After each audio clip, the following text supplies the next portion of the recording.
আসসালামু আলাইকুম। আবারও হাজির হলাম আপনাদের মাঝে নতুন আরেকটি ভিডিও নিয়ে। আপনারা দেখতে পাচ্ছেন আমাদের সামনে একটি এইচপি ব্র্যান্ডের মনিটর আছে এবং মনিটরটি হচ্ছে একটি বর্ডারলেস মনিটর এবং সমস্যা আমরা দেখতে পাচ্ছি। তো মনিটরটি মূলত একটি 24 ইঞ্চি মনিটর।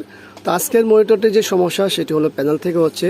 তো আজকের এই ভিডিওটি অনেক গুরুত্বপূর্ণ সবার জন্য, কারণ হচ্ছে আমরা অনেকেই এই ধরনের সমস্যায় ভুগি। তো অনেকেই চিন্তা করি যে এটা রিপেয়ার হবে, অনেকে চিন্তা করি এটা রিপেয়ার হবে না।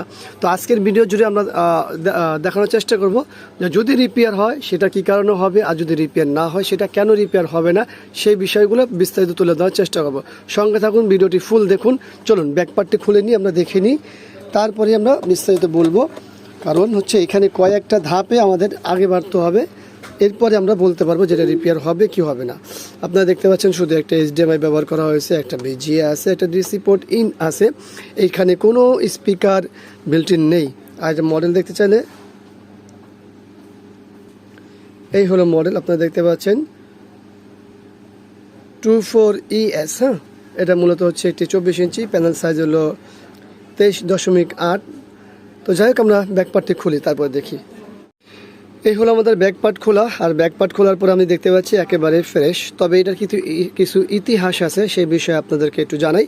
সেটা হলো এটা কিন্তু একবার ওয়ারেন্টিতে গিয়েছিল, ওয়ারেন্টি থেকে আসার পরে কিছুদিন চালাইছে এবং ওয়ারেন্টি শেষ হয়ে গেছে। তো এই মুহূর্তে আসলে কি সমস্যা আমরা তো দেখতেই পেয়েছি প্যানেলে। তো আমরা ওই বেসিক বিষয়গুলো আগে দেখব যে আসলে ঘটনা কি, এরপরে আমাদের তারও অন্য কাজ থাকেই, সেগুলোতে দেখলেই বোঝা যাবে যে আসলে আমরা কি করতে পারি এটার জন্য। তো আমরা পাওয়ার দিয়েছি, আমাদের পাওয়ার সাপ্লাই পাওয়ার অন হয়েছে এবং এখানে আমরা দেখতে পাচ্ছি এখানে বেশ কিছু লক্ষ্য করার মতো জিনিস আছে। এখানে এই জায়গাটায় আপনি দেখতে পাচ্ছেন মোটা করে একটা দাগের মতো। তো এটা দাগ ঠিক আছে, কিন্তু আমরা এই সমস্ত জিনিস থেকে অনেক কিছু বোঝার চেষ্টা করি যেটা রিপেয়ার হবে কি না। এটা হলো বাইরের থেকে, কিন্তু আমরা যখন ব্যাকপার্ট খুলি তখন আমরা ফাইনালি বলতে পারি। তো চলুন আমরা এগুলো সব ওপেন করে দেখি। ডিসি টু ডিসি আইসে কতটুকু গরম হয় বা কী আসল বিষয় সব কিছু দেখে আমরা নির্ণয় করতে পারবো।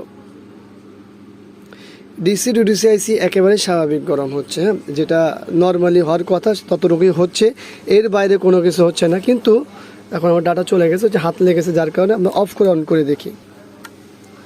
পাওয়ারটি খোলা হয়েছে এবং পাওয়ারটি লাগানো হলো, পাওয়ার সাপ্লাইতে পাওয়ার অন হয়েছে। আমাদের এখানে কি আসছে, ওই সেম ঠিক আছে, সবই এখন আসছে। তো যাই হোক, আমরা দেখি কি করা যায়, তারপর আমরা আস্তে আস্তে নির্ণয় করব। আমরা আবারও ডিসি টু ডিসি আইসির উপরে হাত দিব এবং দেখবো যে এখন ছবি চলে যায় কিনা। না, ছবি চলে যায় না, দেখতে পাচ্ছেন ছবি ঠিকই আছে। আর এই কর্নারগুলোতে আসলে এমনভাবে দেখায় ছবি মনে হয় জানি গ্লাস ফেটে গেছে, আসলে কিন্তু গ্লাস ফাটে নেই। আর সাইডে কোনো গ্লাস গরমও হচ্ছে না, যেহেতু গরমও হচ্ছে না আমরা বলতেও পারছি না যে গ্লাস শর্ট। তো এই অবস্থায় আমরা যেটা দেখতে পাই, যেহেতু এটা এর আগে ওয়ারেন্টিতে গিয়েছে, তার অর্থ ওয়ারেন্টিতে তো কাজ করেছে, আমরা বললামই আমাদের গেট ভোল্টেজ নিয়ে কাজ করেছে। এখন বিষয় হলো যে এই মুহূর্তে যে সমস্যাটা আছে সেটা কি সমাধান হবে কি হবে না, এবং এটা কিভাবে নির্ণয় করব আমরা যে এটা হবে।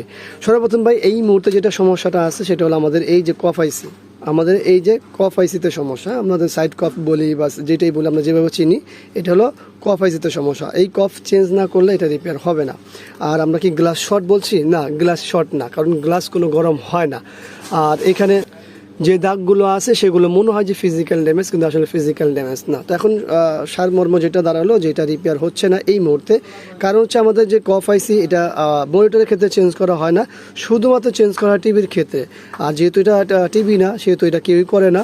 তারপরেও আসলে এই বিষয়গুলো নির্ণয় কে করবে? দেখুন, আমাদের এই যে ডিসি ডিসি আইসি নর্মাল, আমাদের ড্রাইভার কয়েলগুলো নর্মাল, একেবারে সব কিছু স্বাভাবিক গরম, না এটা অতিরিক্ত কোনো কিছু হচ্ছে না, সব কিছু একেবারে নর্মাল। তো এটা আসলে নির্ণয় কিভাবে করব যেটা রিপেয়ার হবে কিনা? ভাই, আপনারা যারা ব্যবহারকারী আছেন তারা তো কখনোই করতে পারবেন না, কারণ আসলে এটা খুলে বুঝে দেখে করতে হবে। তো যাই হোক, এক কথাই বলা যেতে পারে যে এই বিষয়গুলো যারা রেগুলার কাজ করে তারা নির্ণয় করবে যেটা রিপেয়ার হবে কি হবে না। তো আমরা ছোট একটি ইনফরমেশন দেওয়ার চেষ্টা করলাম এই ভিডিও জুড়ে, সেটা হলো যে এই ধরনের সমস্যা হলে অবশ্যই একজন টেকনিশিয়ান লাগবে, যে টেকনিশিয়ান আপনাকে দেখে নির্ণয় করে বলে দিবে যেটা রিপেয়ার হবে কি না, আর হলেও কতটুকু চান্স থাকে।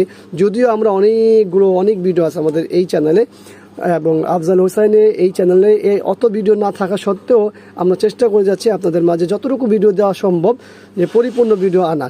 আর আমাদের আরও দুটা চ্যানেল আছে, সেই চ্যানেলগুলোতে বিস্তার এই ভিডিও অভাব নেই, অনেক ভিডিও দেওয়া আছে। তো যাই হোক, সেই ক্ষেত্রেও দেখাচ্ছি আমরা যে ওইখানেও রিপেয়ার হয়, কিন্তু সব ক্ষেত্রে যে রিপেয়ার হবে বিষয়টা এরকম না। তো ভিডিওটি ভালো লাগলে লাইক, কমেন্ট, শেয়ার অবশ্যই আমাদের এই চ্যানেলে সাবস্ক্রাইব করবেন, পাশে থাকা বেল বাটন চাপ দিয়ে রাখবেন। আবারও দেখাবেন ইনশাআল্লাহ অন্য কোনো বিষয় নিয়ে। আজকে এখানে বিদায়। আল্লাহ হাফিজ। আসসালামু আলাইকুম ওয়া রাহমাতুল্লাহি ওয়া বারাকাতুহু।